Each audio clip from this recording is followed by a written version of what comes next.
But in 1933, there was no computer.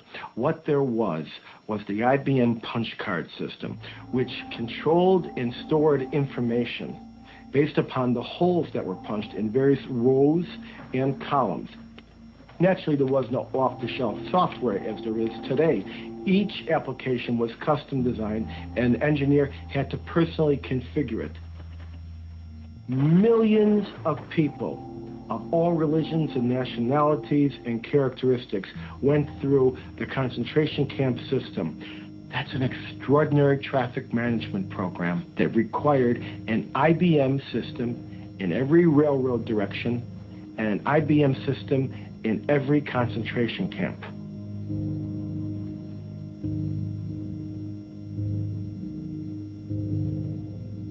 Now, this is a typical prisoner card. There are little boxes where all the information is to be punched in. We compare this information to the code sheet for concentration camps. And here you see Auschwitz is 1, Buchenwald 2, Dachau is 3. Now, what kinds of prisoners were they? They could be a Jehovah's Witness for 2, a homosexual for 3, communist for 6, or a Jew would be 8. Now, what was their status?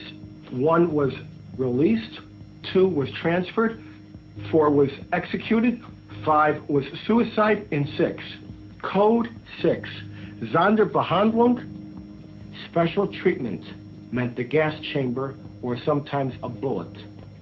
They would punch that number in, the material was tabulated, the machines were set, and of course the punch cards, by the millions, had to be printed, and they were printed exclusively by IBM, and the profits were recovered just after the war. With all sorts of detail about the activities of the German subsidiary. None of these machines were sold. They were all leased by IBM, and they had to be serviced on site once a month, even if that was at a concentration camp such as Dachau, Buchenwald.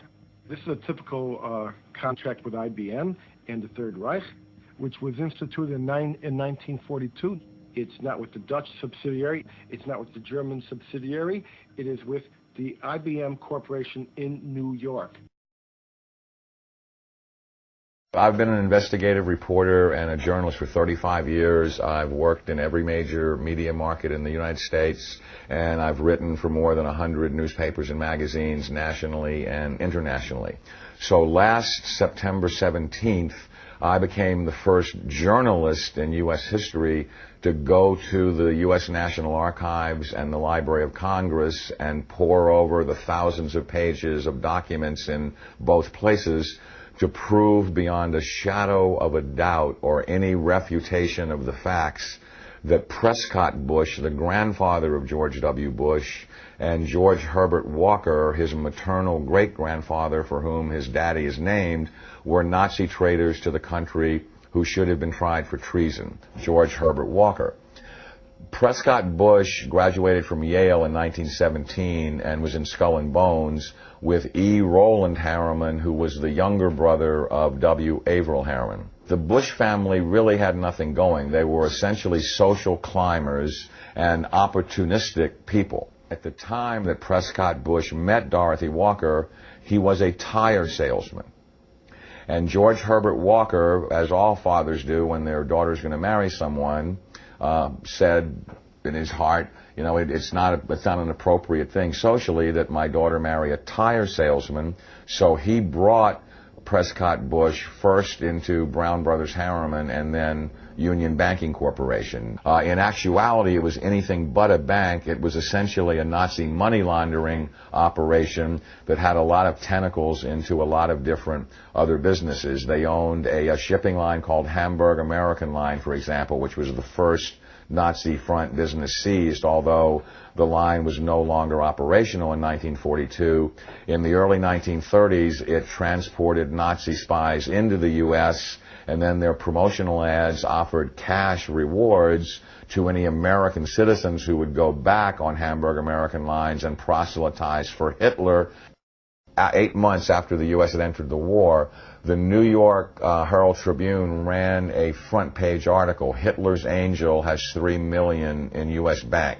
And it caused a major scandal and just rocked the world of politics. Brown Brothers Harriman, which George Herbert Walker and Prescott Bush were affiliated with and partners in, worked with I.G. Farben, which operated Auschwitz.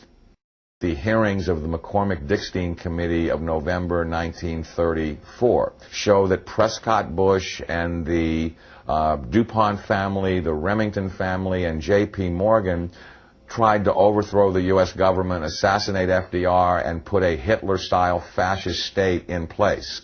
I have in my possession testimony from the McCormick-Dickstein Committee in November of 1934 by one of the fascist plotters that they were going to follow Hitler's model exactly and impose martial law on the United States, round up unemployed people that were worthless to the economy and troublemakers and Jews and put them into internment camps.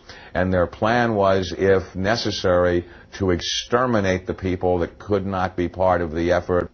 The only reason the coup attempt in 1934 didn't succeed is that they hired the wrong general to lead it, General Smedley Butler, the great Marine hero, two-time Congressional Medal of Honor winner, who worked with the plotters just long enough to be able to identify who they were and then blew the whistle on them to Congress. I appeared before the Congressional Committee to tell what I knew of activities which might lead to an attempt to set up a fascist dictatorship.